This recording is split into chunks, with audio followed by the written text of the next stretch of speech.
Tourist ভিসাতে ইতালিতে এসে আপনি কি করে সেটেল হবেন? সেটেল হওয়ার কিছু মাধ্যম আপনাদের বলে দিচ্ছি।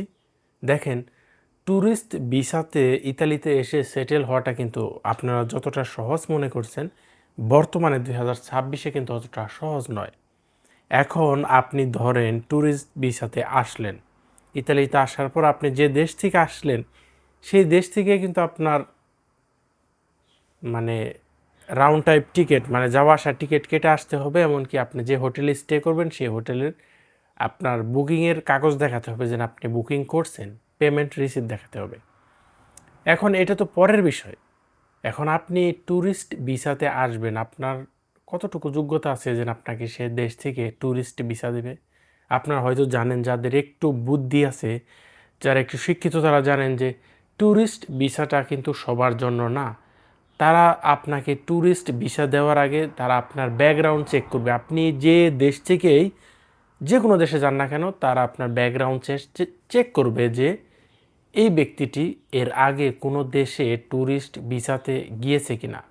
আপনার পাসপোর্ট যখন তারা চেক করবে, তখন আপনার অল ডিটেলস তারা দেখতে পারবে। আপনি কোন দেশে ছিলেন, কোন দেশে গিয়েছিলেন এই পাসপোর্ট দিয়ে, আর কতদিন স্টে করছেন, আবার ব্যাক করছেন কিনা, ইত্যাদি ইত্যাদি দেখবে। এখন তারা যদি আপনার দেখে না সত্যি আপনি ট্যুরিস্ট, আপনি এর আগে অনেকগুলো দেশ ঘুরছেন, যেমন আপনি এশিয়ার অনেকগুলো দেশ ঘুরছেন, ইউরোপেরও ছোটো ছোটো অনেকগুলো দেশ ঘুরছেন, আপনি সত্যি একজন ট্যুরিস্ট। এখন সেক্ষেত্রে আপনার ব্যাকগ্রাউন্ডও ভালো, আপনার ব্যাংক স্টেটমেন্টও ভালো, আপনার সব কিছু দেখবে, আপনি কি করেন, জব, সব কিছু জিজ্ঞেস করে। তো এখন আপনি যদি তাকে বলেন ট্যুরিস্ট ভিসার কথা, তাহলে সে আপনাকে গ্রান্টেড করবে, মানে ট্যুরিস্ট ভিসার জন্য এলিজিবল করবে, সিলেক্ট করবে। তো এটা বলি। এখন দ্বিতীয়ত, আপনি যদি বাহিরের কোনো কান্ট্রিতে থাকেন, বাংলাদেশে ছাড়া, সেই সমস্ত কান্ট্রির থেকে আরও জটিল। সেই সমস্ত কান্ট্রির থেকে আপনি আসতে হলে আপনাকে প্রচুর পরিমাণ ব্যাংক স্টেটমেন্ট দেখানো লাগে। যেমন আমাদের সাথে যে একজন কাজ করতো, তো উনি আপনার ছিল এই ঢাকায় যে কেরানীগঞ্জের। তো উনি আপনার দুবাই থেকে ট্যুরিস্ট ভিসাতে আসছিল ইতালিতে। দুবাই থেকে ট্যুরিস্ট ভিসাতে আসছিল ইতালিতে। এখন তাকে কি বলছে, সে বলছে যে তার কিন্তু অনেকগুলো আপনার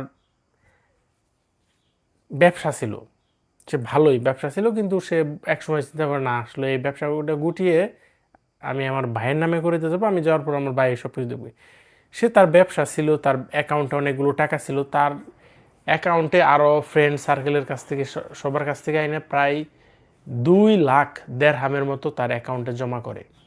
যখন সে ইতালিতে, এই দুবাইতে, আবুধাবিতে ইতালিয়ান এম্বাসিতে যায় ট্যুরিস্ট ভিসার জন্য, তখন তারা তার ব্যাকগ্রাউন্ড চেক করে, সে একজন ব্যবসায়ী, যেহেতু তার বিজনেস লাইসেন্স আছে, এমনকি তার আপনার ক্রেডিট দেখায়, তার ক্রেডিট কার্ড আছে। ক্রেডিট কার্ড থাকলে কিন্তু অনেক দেশে আপনার সফর করার জন্য ভালো। তার ক্রেডিট কার্ড দেখে তারা তো বুঝতে পারে না সত্যি এটি অনেক রিচ পিপল, কারণ তার ক্রেডিট কার্ডে 2 লাখ দেড়হাম জমা ছিল। বুঝতে পারছেন? তো 2 লাখ দেড়হাম জমা ছিল। তো আসলে কিন্তু তার কাছে এত ছিল না।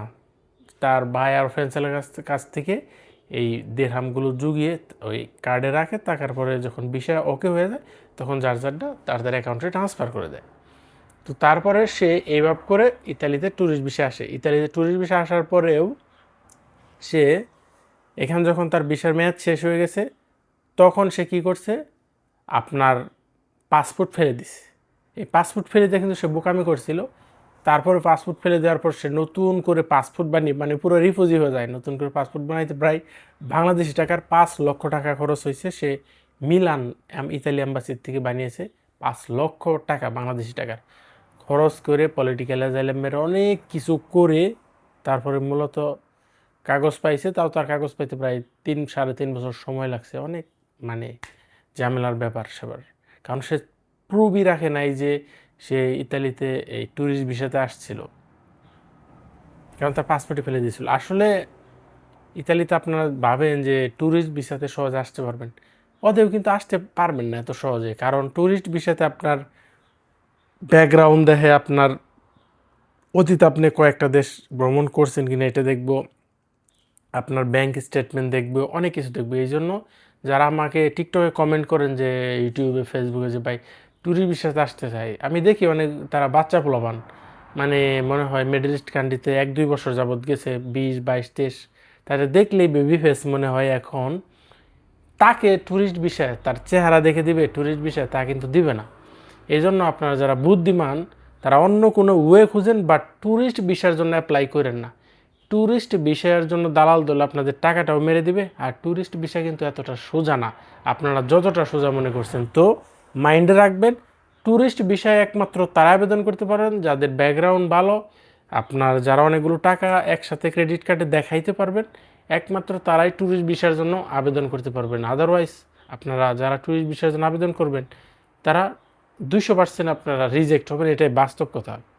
তো যাদের এই ইউরোপ সম্পর্কে বিভিন্ন আপনার ইউরোপের আইন কানুন অনেকগুলো সম্পর্কে বিষয় আপনারা অনেকে না জেনে না বুঝে এই ফাঁদে পা দেন, আপনাদের টাকা সব সময় সব কিছু নষ্ট হয়।